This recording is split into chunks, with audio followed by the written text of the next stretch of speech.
जैसा कि आपको बता दें, भारत अब मेक इन इंडिया के तहत अपनी स्पेस क्षेत्र रक्षा क्षेत्र में इतनी तरक्की कर रहा है। पूरे विश्व की नजर भारत पर पड़ी हुई है कि अभी अभी एक और खुलासा हुआ है कि डीआरडीओ और एलएनटी कंपनी मिलकर के एक लाइट टैंक तैयार किया है, जिससे अब पहाड़ी इलाके में भी दुश्मन को देर किया जा सकता है। ऊंचाई वाले क्षेत्रों में चीन को जवाब देने के लिए भारत का अभियान, डीआरडीओ ने हल्के युद्धक टैंक जोरावर का अनावरण किया। रक्षा अनुसंधान एवं विकास संगठन डीआरडीओ ने शनिवार को गुजरात के हजीरा में अपने हल्के युद्धक टैंक जोरावर का परीक्षण किया।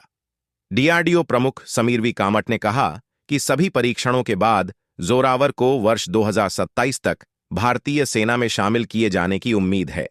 कामत ने आज गुजरात के हजीरा में लार्सन एंड टूब्रो प्लांट में परियोजना की प्रगति की समीक्षा की। डीआरडीओ और एलएनटी ने रूस और यूक्रेन संघर्ष से सबक लेते हुए टैंक में लॉइटरिंग म्यूनिशन में यूएसवी को एकीकृत किया है। भारतीय सेना ने 49 जोरावर टैंकों के लिए शुरुआती ऑर्डर दिया है, जिसमें संभावित रूप से कुल 354 हल्के टैंक खरीदने की योजना है। जोरावर चीन के मौजूदा हल्के पहाड़ी टैंकों जैसे टाइप 15 के मुकाबले संतुलन बनाने में मदद करेगा, जो लद्दाख की ऊंचाई पर महत्वपूर्ण लाभ रखते हैं। जोरावर लाइट टैंक के शामिल होने से भारतीय सेना को लद्दाख और अन्य सीमावर्ती क्षेत्रों में तेजी से तैनाती और युद्धाभ्यास करने की महत्वपूर्ण क्षमता मिलेगी। गतिशीलता, मार्क क्षमता और उन्नत प्रणालियों का इसका संयोजन इन रणनीतिक रूप से महत्वपूर्ण क्षेत्रों में चीन के खिलाफ भारत की समग्र सैन्य स्थिति को मजबूत करेगा। डीआरडीओ प्रमुख ने बताया, सभी परीक्षणों के बाद जोरावर को वर्ष 2027 तक भारतीय सेना में शामिल किए जाने की उम्मीद है। 30 टन वजनी हल्का टैंक जोरावर पहली बार है जब इतने कम समय में किसी नए टैंक को डिजाइन करके परीक्षण के लिए तैयार किया गया है। इस अवसर पर बोलते हुए लार्सन एंड टूब्रो एलएनटी के कार्यकारी उपाध्यक्ष अरुण रामचंद ने कहा, आज एलएनटी के लिए यह एक बड़ा दिन है। 2 साल के भीतर हम टैंक को उस स्तर पर ले आए हैं जहां इसे आंतरिक परीक्षणों के लिए और बहुत जल्द उपयोगकर्ता परीक्षणों के लिए ले जाया जा सकता है। यह एक बड़ा प्रयास रहा है। डीआरडीओ और एलएनटी के बीच एक संयुक्त प्रयास है और मुझे लगता है कि यह इन दोनों टीमों की एक बड़ी उपलब्धि है। दुनिया में कहीं भी इतने कम समय में कोई नया उत्पाद तैनात नहीं किया गया है। ये डीआरडीओ और एलएनटी दोनों के लिए एक शानदार उपलब्धि है। डीआरडीओ टैंक लैब के निदेशक राजेश कुमार ने कहा कि जोरावर टैंक की खास बात इसका वजन है और साथ ही इसमें टैंक के मूलभूत मापदंडों का संयोजन है। आमतौर पर 3 अलग-अलग प्रकार के टैंक होते हैं।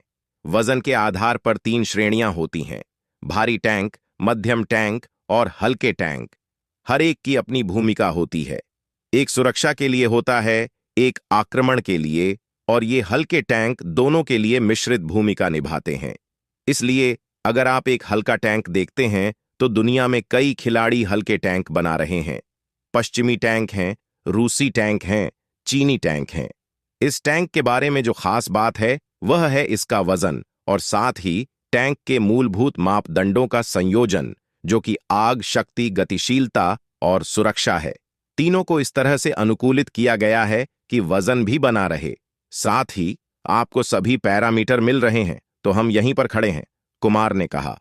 30 टन वजनी हल्का टैंक जोरावर पहली बार है जब इतने कम समय में एक नया टैंक डिजाइन किया गया है और परीक्षण के लिए तैयार किया गया है। इनमें से 29 टैंक शुरू में सेना को उपलब्ध कराए जाएंगे और 285 और बख्तरबंद वाहनों के प्रमुख कार्यक्रम के लिए यह अग्रणी होगा। भारतीय वायुसेना C-17 श्रेणी के परिवहन विमान में एक बार में 2 टैंक दे सकती है, क्योंकि यह टैंक हल्का है और इसे पहाड़ी घाटियों में तेज गति से चलाया जा सकता है।